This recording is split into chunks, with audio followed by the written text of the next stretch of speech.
బాబీ మెక్ఫెరిన్ అనే వ్యక్తి అమెరికా దేశానికి చెందినవాడు. ఇతడు పాటలు రాయగలడు, చక్కగా పాడగలడు.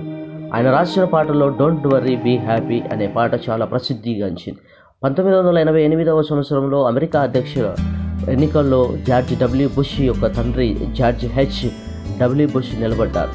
తన ఎన్నికల ప్రచారంలో థీమ్ సాంగ్గా ఆయన ఈ పాట ఎన్నుకున్నారు. ఈ పాట సర్వ ప్రపంచాన్నే ఆకట్టుకుంది. తన పాట అందరూ పాడుకుంటున్నప్పుడు ఆ రచయిత ఎంత సంతోషించి ఉంటాడో మనం ఊహించవచ్చు. కానీ అతడు చివరికి ఆత్మహత్య చేసుకొని జీవితాన్ని ముగించాడు. డోంట్ వర్రీ బీ హ్యాపీ అనే అద్భుత గీతాన్ని ఆలపించిన బాబీ మెక్ఫెరిన్ ఆ సంతోషమే లేక ఆత్మహత్య చేసుకున్నాడు. యేసుక్రీస్తు ఈ లోకానికి జన్మించింది తన శాంతిని మనందరికీ అనుగ్రహించడానికే.